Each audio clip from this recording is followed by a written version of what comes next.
Welcome to the Writer Reads Short Stories. This is Death Comes in Bone, Part 3. Arrin! He demanded, and then realized there must be 100 Arrins in a city this size. Arrin, who once rode with Prince Tanag. He clenched his fist tighter, crushing velvet and the heavy cotton beneath. He watched Herish's eyes return to his face, then drop to the medallion over Tanag's borrowed chain corselet. Tanag saw recognition and realization spark on his face. By the Dima, do not call upon them, Tanag warned. You do not know how close they travel to this plane. Now, where is Arrin? In the palace, Herish shuddered and then moaned in sudden recall. He killed your father, your mother, your... What of Maeta? Tanag noted the sibilance in his voice, the sudden rasp. Herish whimpered, tears welling in his eyes. Please, he whispered, do not ask me of her. Tanag shook him and the words came spilling out. He took her to wife, Herish sobbed. Maeta and Lenara, he took them both, on the same day and in public. He defiled the temple and we did nothing to stop it. The beasts appeared from nowhere. Maeta's guards stood no chance.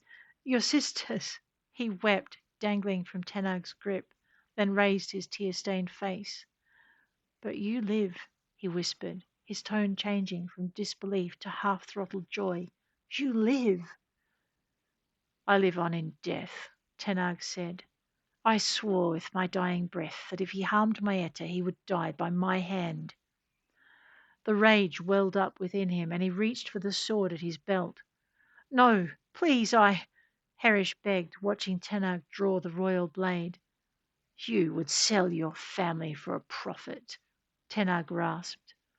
Herish, dangling from his hand, did not deny it. He bowed his head. It is true I would do anything for a profit, he said, his tone soft. But then he added in a harder tone, but there is no profit to be had, not any more.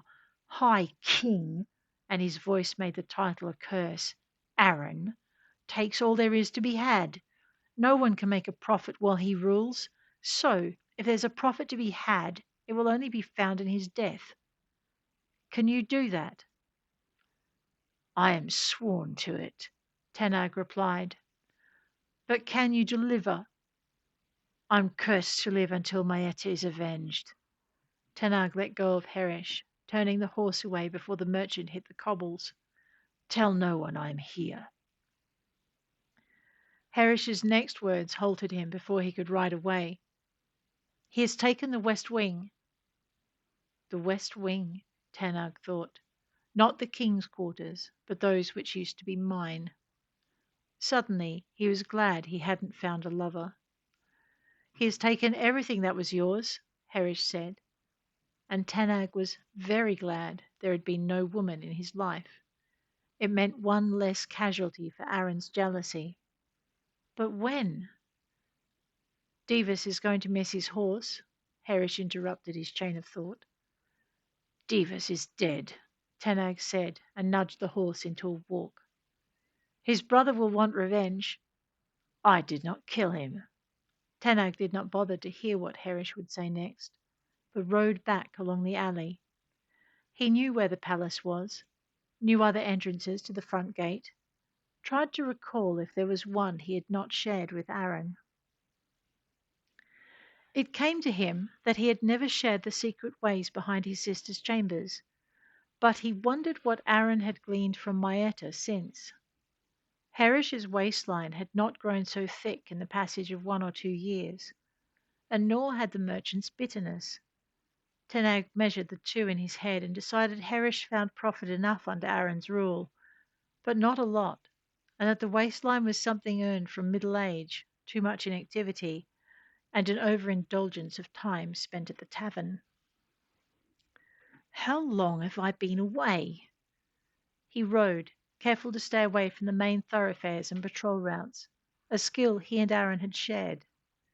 He rode until he reached a small iron gate in the palace wall. It was so overgrown that he almost missed it. Thank you, he said, rubbing the bay's nose with careful fingers. I will see to it from here." The horse made no sound, but nudged him gently in the chest and meandered away. Tanag checked the gate, surprised to find it locked, and the lock rusted closed with age. Age or magic? Tanag wondered, and glanced up. Arrin probably knew about the gate, even though they'd only used it once. The wall was too high to climb, would have been difficult for a man with flesh and blood fingers to wedge between the stones, impossible for a skeleton having trouble with its boots. He glanced across at the buildings on the other side of the street. There was a point where the street narrowed. When he was living, the jump had been difficult, but Tanag figured he had nothing to lose by attempting it now. Perhaps not having a body would work to his advantage. He was almost right. If he'd had a body, he would have fallen to the cobbles below. As it was, he ended up hanging on by his fingers and willing his body to cooperate as he tried to swing his legs onto the wall top while unhooking his forearm from a jagged spike of stone. It took longer than he liked, but he succeeded in scrambling to the top of the wall and then over and into the garden beyond. To his relief, the short-cut grass and neatly pruned bushes remained silent. This had been his sister's favourite place to relax. Tanag glanced over at a low stone bench set by a fish pond, and remembered how Maeta, Chalea, and Suzette used to sit and giggle over their sewing or sketchbooks. It brought sadness, and Tanag was glad he no longer had the wherewithal to cry. Pushing the feeling aside, he felt the ever-burning rage slowly heat. If he did not find Arrin soon, he would grow mindless with his need for vengeance, and the honour of his oath would be lost within his growing rage. Glancing up at the palace, Tanag noted the dim light glowing through the windows. It didn't mean anyone was awake, just that the night lamps were lit. Something still lived in the palace, even if it was only the guards. Tanag didn't have the same hope for Maeta. Moving as quietly as he could, Tanag walked into the shadowed portico. His first task was to find the succubus. As far as Tanag knew, succubi did not need much sleep, and Arrin should have long exhausted his ability to play.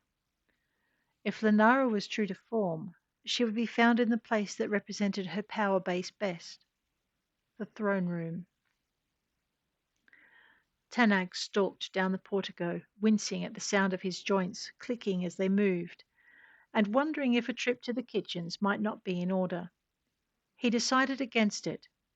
In the end, there was no guarantee the cooks still used the same cooking oil he had used when Tanag's family had lived, and Tanag was loath to smear himself in animal fat. Having been gnawed on once, he did not wish to encourage a repeat experience. The memory caused a shudder that had adjacent bones clacking against each other, and Tanag had to concentrate to still them. It was a good thing the chainmail corselet muffled the noise, but he wore nothing below the waist, and his knees seemed to be knocking loudest. With the garden guarded by the locked gate, the doors leading inside were easy to open. Tanag closed the one that would lead most quickly to the throne room. It did not even creak as he slipped inside.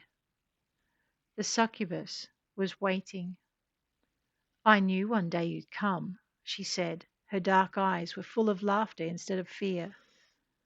Tanag did not answer. He drew his father's blade and sent a quick prayer to Freda, his father's god. Tanag had worshipped Kren, but neither god had protected him in the end. Tanag sent a quick prayer to Kren in case that deity would like to make amends. Otherwise he'd settle for Staravan's mercy. The succubus raised an eyebrow and then stood, every movement as she rose from the throne, languid and filled with insolence, actions designed to enrage. Tanag gave her a grit-toothed smile, but doubted she would notice any change without flesh to give him expression. If she did notice, Lenara did not hesitate. She flung 2 balls of flame in his direction, green and reeking of acid. Tanag lowered the blade, bent beneath the missiles, and bounded forward. Lenara smiled and leapt toward the ceiling. Wings grew from her back, and her skin altered from fair to dark before she was 3 feet from the floor. She was beyond his reach before he could bring the blade to bear. Tanag did the only thing he could. He threw the sword. Shira, guide my hand, he pleaded, calling on the goddess Maeta had revered. This time he received an answer. Power, sure and strong, flooded along his arms, tempering his bones, firming his grip. He had found one to answer his need at least. Maeta had indeed been loved by all. Bring Maeta's soul to me, the goddess ordered, and Tanag watched as the blade lit with golden flame. Realizing he was weaponless, Tanag glanced around the chamber.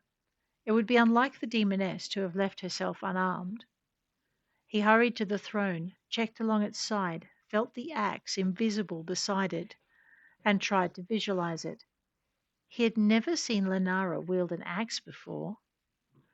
As he wrapped his bony fingers around its shaft, he heard the demoness shriek. That was going to bring the guards. Lenara screamed again, and the axe became visible as her magic faded. Tanag turned, aware of the sound of men shouting and bootsteps running toward the throne room. He was surprised by the sudden clash of weapons beyond the throne room doors as he grabbed the axe. The demoness had fallen, her wings folding in shock but not fading. His family's blade had struck home, embedding itself hilt deep just below her breastbone. Yet that was not why she screamed. Bands of golden fire wreathed themselves around her, and smoke rose where they touched her flesh. The goddess's vengeance was thorough. Tanag knew the demoness would burn, but hefted the axe anyway. He did not hesitate either, crossing from the throne to the demoness and taking her head with one powerful stroke. The rage within him purred, agreed to remain quiescent a little longer, and demanded more carnage. Tanag kicked the dead succubus's corpse over and pulled the sword from her body. A door opened across the room, and Tanag spun toward it, axe blade dragging, sword extended. The sight of his sister, clad in pale pink slippers and a nightgown of matching silk, stopped him cold. Tanag? She half raised a hand toward him, her eyes fixed on the medallion hanging against his chest. Maeta. He set it on a breath, a sigh of relief.